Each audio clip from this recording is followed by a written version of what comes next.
Hi there, my name is Celia Beck and the Rabbi from another planet. Please like, share and subscribe and ring the little bell so you're notified when new videos drop. And I was watching a video yesterday by Midnight's Edge, Andre Midnight's Edge. I assume you know the channel. It's a fantastic channel if you don't know. It's really, really, really good. But he was giving his thesis on analyzing the news from Star Wars recently.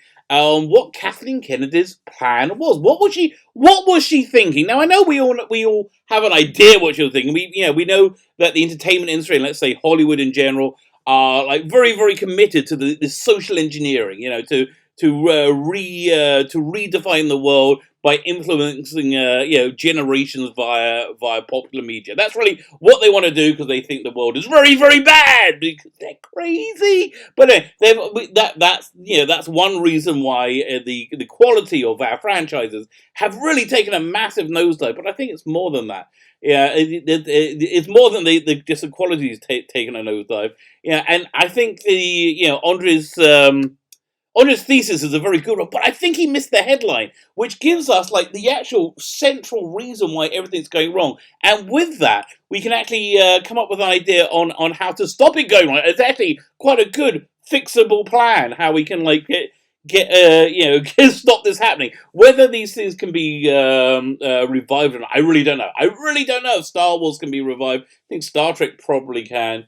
Doctor Who, it depends what they do. Doctor Who is on the bubble. If they continue on this path, it's going to take a long time. It's just going to take a long time before it's come back because it's just not very popular. We're talking about the fan audiences, I know, but the fan audiences, my belief, act as sheepdogs for the normie audience. Yeah, if the fans are into it, it will attract a large general audience. If the fans are not into it, it will generally repel them. But whatever you do, you've got to have something good for the audience to watch. Otherwise, no matter what happens, that audience is not coming back. So that's what we're going to be talking about in today's video. But before we get there, if you like this content, or even if you really don't like this content, or I'll go for a third option, if you're ambivalent about the content, you can go either way. Can I ask you guys, can you hit the subscribe button? That would be fan-dabby double dozy. Thank you so much for doing it. Hit the subscribe button, hit the share button, hit the like button. All those things are fantastic, and I am genuinely extremely grateful. I really am. I'm genuinely extremely grateful. I give stuff away on the channel each week to show you my my gratitude. And this week we have a trifecta of stuff I'm giving away. 3 prizes, and they're going to be given away on Sunday when I'm on the TARDIS zone. And so the 3 prizes are 3 different discs from Big Finish. Big Finish do fantastic audio. Books on tape. Not really books. I would say audio drama. So the first one is Doctor Who, Alien Heart and Dalek Soul. This is a two-part Dalek stories with Peter Davison and Sarah Sutton, the 5th Doctor and Nyssa. We have Vortex Ice and Cortex Fire. That's with Colin Baker and Lisa Greenwood. Another good Doctor companion pairing. And finally, Sylvester McCoy, Sophie Aldred, and Bonnie Langford star in The High Price of Parking. Quite a fun story. I like this one. But I like all of them. In all fairness, I like all of them. All you need to do to win it is subscribe to the channel, which is why I'm doing all this stuff. Subscribe to the channel. And then in the comments, leave the hashtag We Love Stories. We love stories. And we'll do the prize. So also, by the way, if you like audio drama, there's a link to a free audio drama in a Doctor Who story in the video notes. The video notes also has all the instructions on how to win all this crap. So go ahead and download the audio story and enjoy. Share and enjoy, baby. Share and enjoy. So, Midnight Sage. The basic idea, their thesis was this. It's an interesting one. It starts with J.J. Abrams working on Star Trek. So Star Trek is reportedly was broken into 2 licenses. You had the original license, so that'd be the original series, Next Generation, Deep Space Nine, Voyager, Enterprise, and the movies up until, I guess, what was the last one? Nemesis. That was one license, and they created a new license where everything had to be, again, this is alleged, I haven't seen the legal papers, where everything had to be like 25% different. So the reasons behind this was this, that when, was it 2009 when J.J. Abrams' Star Trek movie came out, they were selling original licensed merchandise, like, William Shatner, Leonard Nimoy, Kirk, and stuff. And that stuff continued to sell like hotcakes. The Chris Pine and Zachary Quinto stuff Not so much. So, J.J. Abrams came up with the idea that the audience was confused. They were confused what they wanted. They didn't know if they wanted this one or that one, and so it's better if they only had one Star Trek to choose from. So that confused argument sounds like bullcrap to me.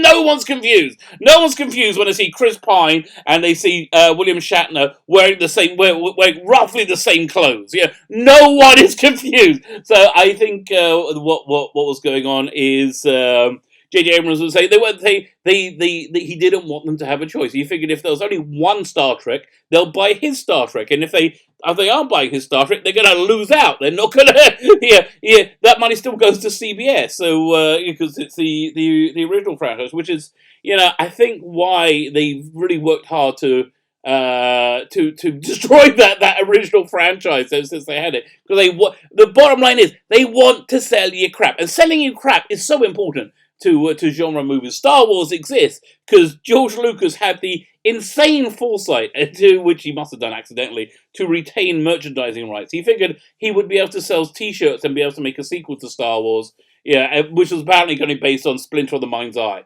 He wanted to do like a really low budget thing. Who knew? It'll blow up. But that's the real bottom line. It's not the movies. It's not the direct media. It's the stuff surrounding it. So when J.J. Abrams went to Star Wars, he brought that experience with him, and I think that is one of the driving forces behind Kathleen Kennedy's move to de-emphasize the original trilogy. And I think the movies themselves, Last Jedi, they were designed to belittle and to dismantle the original trilogy, essentially because they could sell. They figured they would be able to sell the stuff from the new stuff to this new audience they thought would come along. And that's the interesting part, because we all know that new audience didn't come along. If you don't build on the past, it won't move forward. So the question is, again, these things are extremely valuable properties. How could they have been allowed to be mismanaged in such a way? And so the answer is this. I think this is really the key, the turnkey thing for all these franchises. It's that the people running them don't understand why people like them. And it's really that simple. They do not understand why people like Star Wars. Kathleen Kennedy doesn't understand why people like Star Wars. I don't think Alex Kurtzman certainly doesn't understand why people like Star Trek. I don't think BBC, Chris Chibnall, although he used to be a Doctor Who fan, so to understand why people like Doctor Who. But here's what they know. They don't understand why, but they know there are fans of Star Wars, of Doctor Who, of Star Trek. They know they exist. And so, I think they're of the opinion that if you make anything that is called Star Wars, and then you put Star Wars on, that will generate the same fandom, because again, they look at the original trilogy and they go, "Oh, I can't work out why anybody likes it. Look, it's just silly people flying around in fake space. Why? I don't know. So why do we just make another bunch of stuff with other silly people flying around in silly fake spaceships, and then they'll just buy our stuff and we'll get rid of the other," because they don't understand it. So that's really why these incredibly valuable properties were allowed to devalue. So what is the solution to this? And we've been screaming at the people at the companies that have ownership, own them. Like, what are you doing? You're destroying. What are you doing? And we're screaming at the wrong people. We need to be screaming at the people who are financing. We need to be directing our attention to the hedge fund managers that give the financing for Star Wars, for starting. We need to, because those people don't give a crap about anything. They just give a crap about you losing the money, and they are having their money lost right now. Star Wars, as I said, is still well in the red from their $4 billion acquisition. I think $4.2 billion acquisition. And again, I will say that property is significantly devalued now.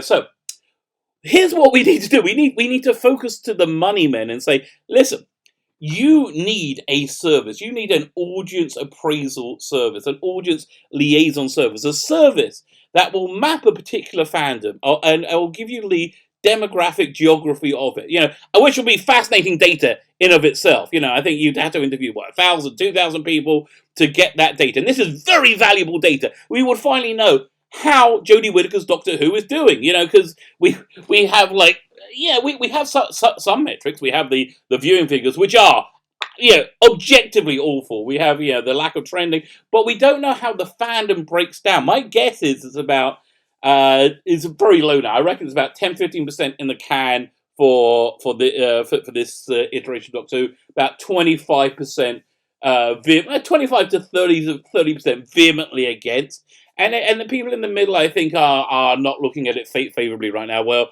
whereas before, season 12, they were. So again, if they need a fan liaison service that first will give you a map, a ideological map of the fandom, and see who falls out where, and that's incredibly valuable data. And then you would have to get a some kind of audience review board, and you'll need to take representatives and make the representative as many representatives as they are represented within the fandom. So if you have like a group in fandom that represents 10% of fandom, then 10% of the representatives on the board are from that group. If 40%, then 40%. So then you get a genuine picture of that fandom, and then they have to be a level of review for anything coming out. If you had such a board, I think Star Trek Discovery Series 2 certainly wouldn't have it. Last Jedi wouldn't have it. Don't you think Disney would have been much happier if The Last Jedi didn't happen? Don't you think, again, the people who fund Disney would be much happier if The Last Jedi did not happen? And that's exactly so. Again, this is a new factor that the data is now incontrovertible. The data is incontrovertible that the assumption that people will buy anything and accept anything if you put the right name, if you put that logo on it, people will buy stuff. It's not true. It's not true. You have to work out why there is a love of something. And here's the thing: people can't work it out because I don't think it's possible to work out why somebody loves something that you have no affection to. My father, God rest his soul, he used to love soccer, and for the life of me, I will never understand what he liked about it. I just don't get it. And when he used to come and stay with me, he had this like ancient laptop. It was like it was so big and heavy, but wherever he went, you'd always hear like soccer playing somewhere, like constant roar of the soccer crowd. And I was like, oh my god! It's like, so again, I can't understand it at all. But I do think if there's like some a significant real world financial